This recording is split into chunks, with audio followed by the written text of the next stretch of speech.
Good morning. SD government college Beawar के physics department से मैं नरेश चिजारा बीएससी पार्ट थर्ड के physics paper third solid state physics की first unit में हमने अभी तक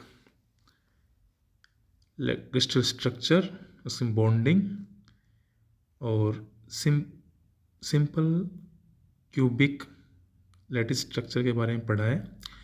नेक्स्ट है body centred cubic BCC lattice structure, इसके बारे में हम इस वीडियो में पढ़ेंगे। बीसीसी जैसा इसका नाम है बॉडी सेंटर्ड क्यूबिक, तो इसमें जो यूनिट सेल है, क्यूबिक यूनिट सेल है, उसके सेंटर पर भी एक चालक बिंदु होता है जिस पर एक परमाणु स्थित होता है। साथ ही इसके जो 8 कोने हैं उन 8 कोनों पर भी एक परमाणु स्थित होता है। इस प्रकार इस संरचना को हम देखें डायग्राम में किस तरह की संरचना ये होती है। 1 सेकेंड, ये देखिए, ये वो संरचना है जिसके अंदर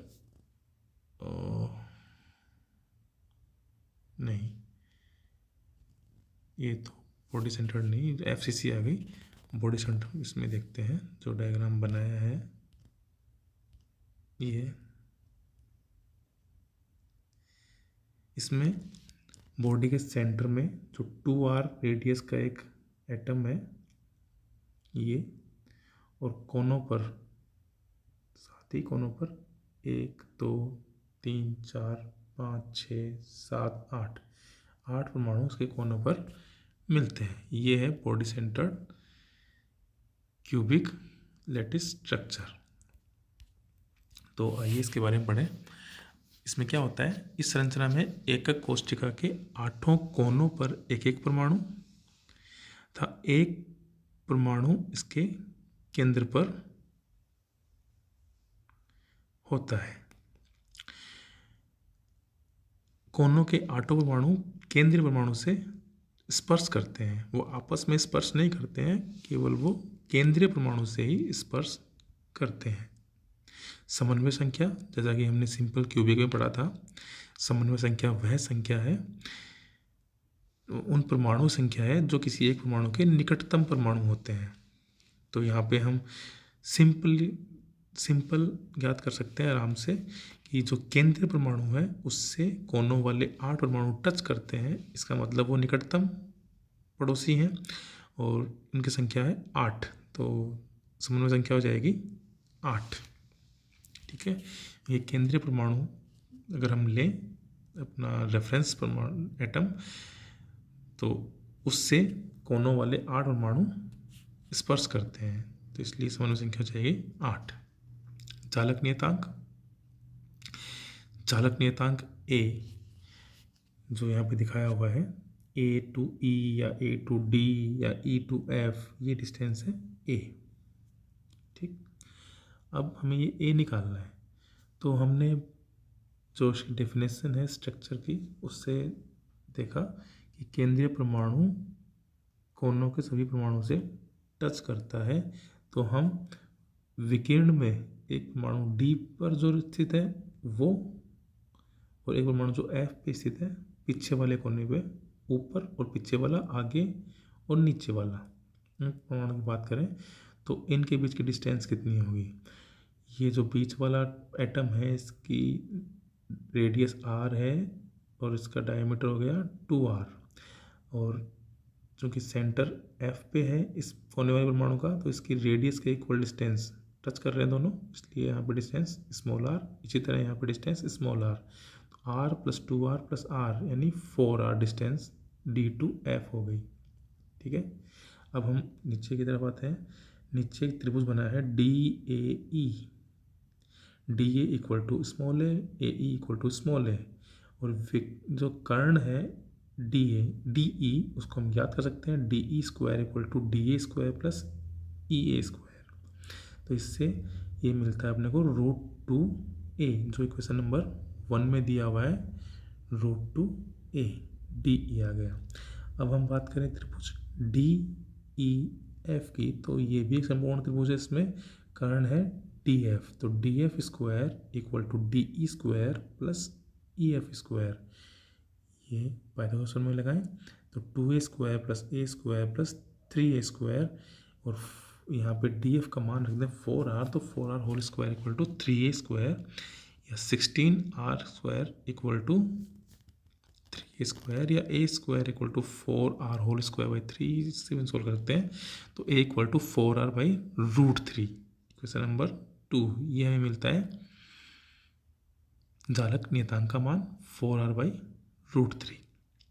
ओके, एक कोष्टिका का आयतन कितना होगा, हम जानते हैं ये क्यूबिक कोष्टिका है, इसलिए एक कोष्टिका का आयतन a क्यूब यानी 4r बाई √3 क्यूब, यानी v equal to 64r cube by 3√3। Question number 3, प्रति एकक कोष्टिका परमाणुओं की संख्या कितनी होगी। बॉडी सेंटर्ड क्यूबिक संरचना में हमने देखा कि 8 कोनों पे 8 परमाणु हैं, और जो सिंपल क्यूबिक के अनुसार ही है उसी की तरह है, इसलिए एक कोष्टिका में उसका भागीदारी है 1/8, और एक परमाणु उसके सेंटर पे है, तो सेंटर वाला परमाणु किसी और कोष्टिका में नहीं हो सकता। ये सेंटर वाला परमाणु है, ये केवल यहीं पे होगा, ये कहीं दूसरी पड़ोस वाली कोष्टिका में इसकी कोई भागीदारी नहीं होगी। ऊपर वाली में, नीचे वाली में, दाएं बाएं आगे पीछे कहीं भी किसी भी कोष्टिका में भागीदारी नहीं होगी, ये इसके अंदर ही होगा, इसलिए ये परमाणु की भागीदारी है 1। तो 1 गुणा 1 प्लस 1/8 गुणा 8, इस तरह 1 + 1 बराबर 2, तो इसकी प्रति एकक कोष्टिका परमाणुओं की संख्या है।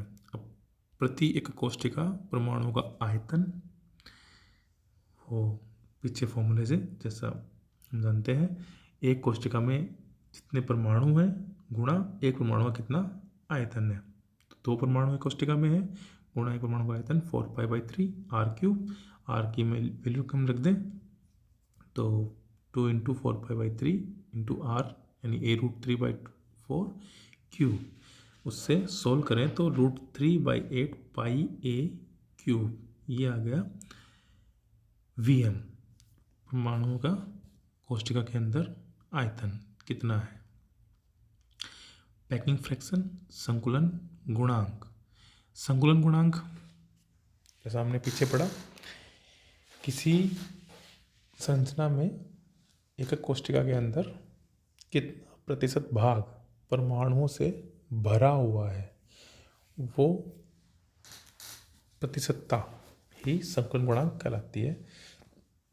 तो एकक कोष्टिका में परमाणु से भरा भाग यानी परमाणुओं का आयतन बट्टा एकक कोष्टिका का कुल आयतन, ये फ्रैक्शन हम निकाल लें तो इससे हम वो परसेंटेज याद कर सकते हैं। तो परमाणु का आयतन Vm बाई कुल आयतन V, दोनों की वैल्यू रखते हैं हम √3/8 πa³ बाई a³, a³ से a³ कैंसिल, √3π/8, जिसको सोल्व करें तो 0.68 मिलता है, और परसेंटेज में कहें तो पैकिंग फ्रैक्शन बराबर होगा 68%। इस प्रकार जो अंतः केंद्रित घनीय संरचना यानी BCC, body centred cubic structure है, वो सिंपल क्यूबिक स्ट्रक्चर से ज़्यादा सघन है, ज़्यादा ठूस कर भरा हुआ है सिंपल क्यूबिक से, क्योंकि सिंपल क्यूबिक के लिए 52% था, यानी केवल 52% भाग ही परमाणु से भरा हुआ है, बाकी 48% 48% भाग खाली है।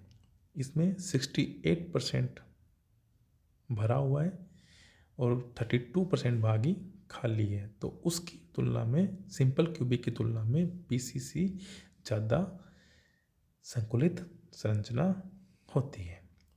सिंपल बॉडी सेंटर्ड क्यूबिक संरचना सोडियम, लिथियम, क्रोमियम आदि में पाई जाती है। Thank you.